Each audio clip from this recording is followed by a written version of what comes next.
welcome back to the Artie Lange Show. My first guest is the director of a really interesting film. It's called Springsteen and I. And basically, he put the word out to all Springsteen fans to send in video of Bruce in concert, stuff that meant, a lot to them. And he basically edited it all together and made a movie out of it, which is pretty cool. And he got Bruce to okay the music rights, which is pretty amazing. And we're going to show a clip of the film first, and then we'll talk to Baillie Walsh right after the clip. This is a pretty cool clip of Springsteen sees a guy in a Elvis costume in like the front row, and calls him up on stage. So here it is. We had a sign that said, Can the king sing with the boss? Can the king sing with the boss? And Bruce started doing All Shook Up. I want to see, oh, well, bless my soul, was wrong with me. He said, okay, king, come on up. Come on, king.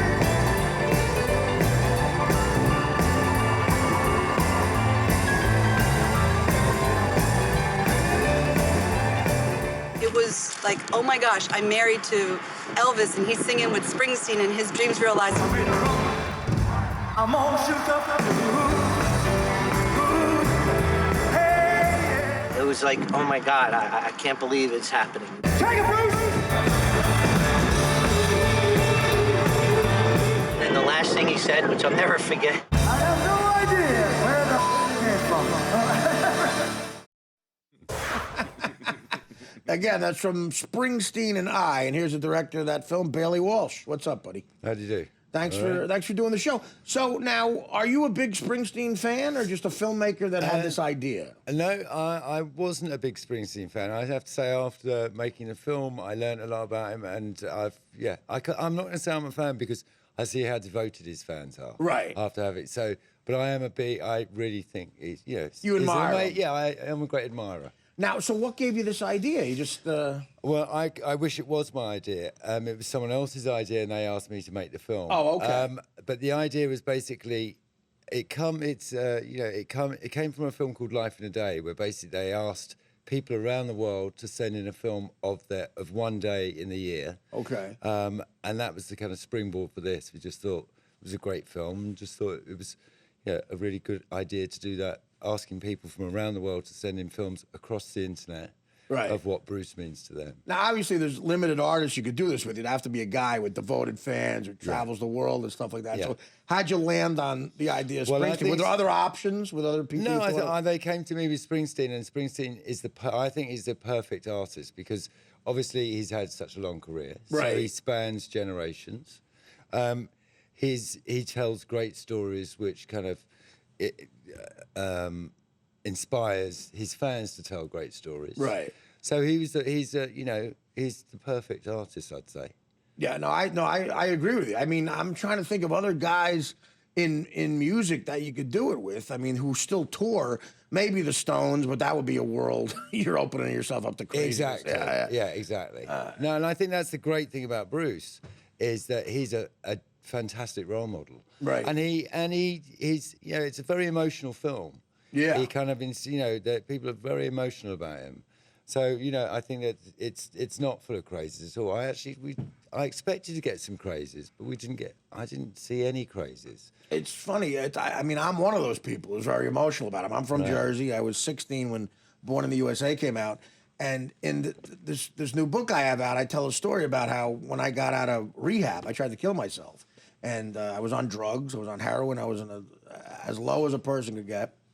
And I went to rehab. And I got out of rehab. And through some mutual friends and the fact that I was sort of in the public eye and always verbal about the fact that I was a fan of his, he called me at home. He got my home number and called me. And talked to me for about an hour. And just seeing if I was okay. Wow. And he said, I'm thinking about you, and I know you're a fan of mine, and, I hope you're okay. And he gave me a number to call anytime I needed it. It was unbelievable. It was like one of the nicest things anyone's ever done for me. Yeah. And it really helped me get through a very dark time in my life. So, he is a guy that, on some level, does give back. Totally. Yeah. Yeah. No, he's incredibly generous.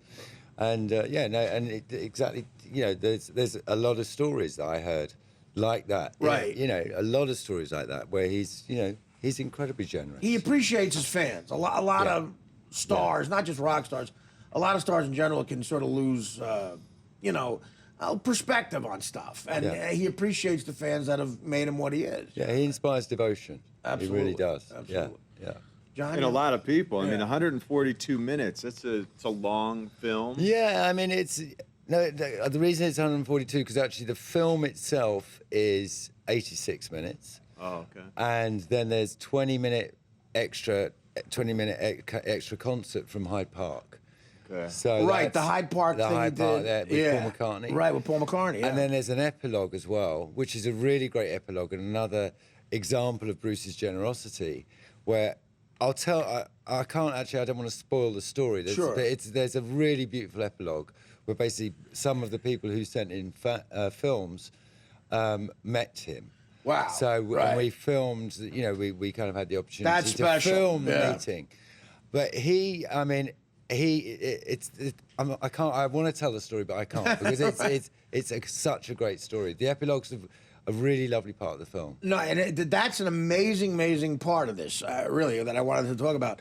Because when I'm sure people meeting him, it's very emotional because his music, people grew up with it, you know. Yeah. And when I first moved out to L.A., I was 26 years old, and I moved out there to do a TV show, and I went through some dark times of being homesick.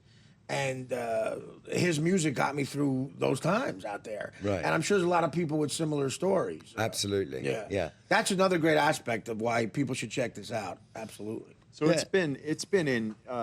It's already had a successful run. It had a theatrical release. The release was kind of a really interesting way to release it as well, which was basically it was released worldwide for one day, so all the fans would go on one day.